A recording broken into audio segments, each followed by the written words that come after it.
ရိုနယ်ဒိုရဲ့ပရိသတ်အမာခံပရိသတ်တွေကဘရူနိုဖာနန်ဒက်နဲ့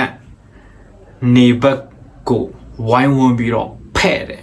ဝိုင်းဝန်းပြီးတော့ပြောသွားတယ်ဆိုတဲ့အကြောင်းလေးနဲ့ဒီကနေ့ကျွန်တော်တို့စပြကြရအောင်အားလုံးပဲမင်္ဂလာပါကျွန်တော်ကတော့ Peter လို့ခေါ်ပါတယ်ဒီကနေ့ Peter 2 YouTube channel ကနေချီရတဲ့ကျွန်တော်ရဲ့မိတ်ဆွေဝင်ညီကိုမနောများရောက်တိုင်းကိုဒီနေရာနဲ့ရှိဦးစွာမင်္ဂလာပါလို့ကြွားပြည့်နဲ့နှုတ်ခွန်းဆက်လိုက်ပါတယ်ဒါနဲ့ကျွန်တော်ရအကောက်ကိုလည်း like comment share subscribe လုပ်တော့ပြီးမမိပါနဲ့ဒါမှနောက်ဗီဒီယိုတွေမှာကျွန်တော်တင်သွားမဲ့ဘလုံးနဲ့ပတ်သက်တဲ့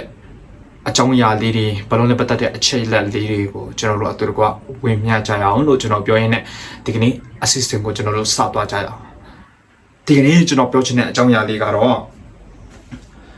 ရိုနယ်ဒိုကိုတာမန်ကစားသမားပါလို့ပြောလာတဲ့နေဘက်ပေါ့နော်ဒီနေဘက်ကသူကအခုမှတက်လာတဲ့လူငယ်လေးတစ်ယောက်ပါဒါပေမဲ့သူတို့ရဲ့ပေါ်တူဂီပွဲအပေးမှာပဲအင်တာဗျူးတစ်ခုတည်းမှာနေဘက်ကသူတက်ပြောလိုက်တယ်သူဘယ်လိုပြောလိုက်တယ်ဆိုတော့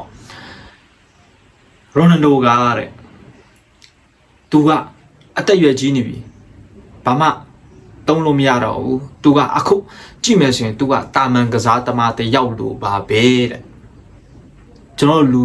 လူမရှိလို့ကွာထည့်လိုက်တယ်ဆိုတဲ့ဘောသူပြောချင်တာရိုနယ်ဒိုကိုလုံးဝအထင်သေးလိုက်တယ်ဆိုတဲ့ဘောသူပြောနေတာအဲ့လိုမျိုးပြောလာတဲ့အခါမှာဘရူနိုဖာနန်ဒက်ကလည်းသူ့ရဲ့ Instagram မှာသူတင်လိုက်တယ်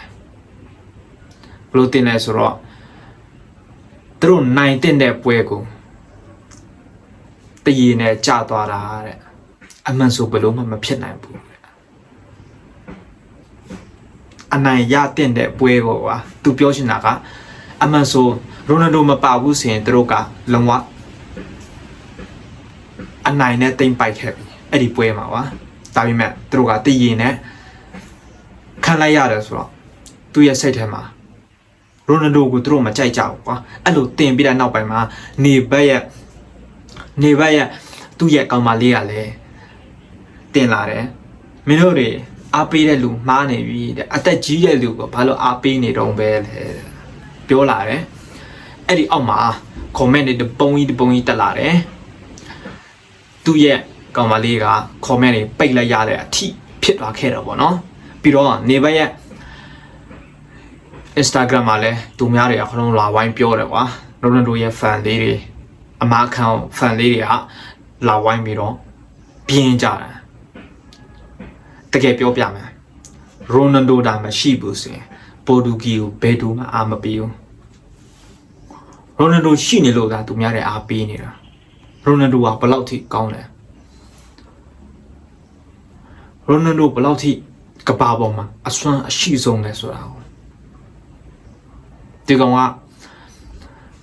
ပရီးမီးယားလိဂ်ဖလားနှစ်ခုလေးရတာနဲ့အားကျဲသွားတာရိုနယ်ဒိုကိုတော့မှအထင်သေးသွားတယ်အထိဖြစ်သွားခဲ့တယ်သူကစိတ်ချနောက်တစ်ခါကပတ်ဖလားကြရင်ရိုနယ်ဒိုမပါဘူးဆိုရင်ပေါ်တူဂီကိုဘယ်သူမှလှည့်ကြည့်မှာမဟုတ်ဘူးမှတ်ထားဒီကနေ့ကတော့ကျွန်တော်ပြောချင်တဲ့အကြောင်းအရာလေးကတော့ဒီလောက်ပဲပေါ့နော်ကျွန်တော်တို့ရဲ့ညီကိုတွေရောဘယ်လိုခံစားရလဲရိုနယ်ဒိုကိုဒီလိုပြောလာတယ်ဆိုတာ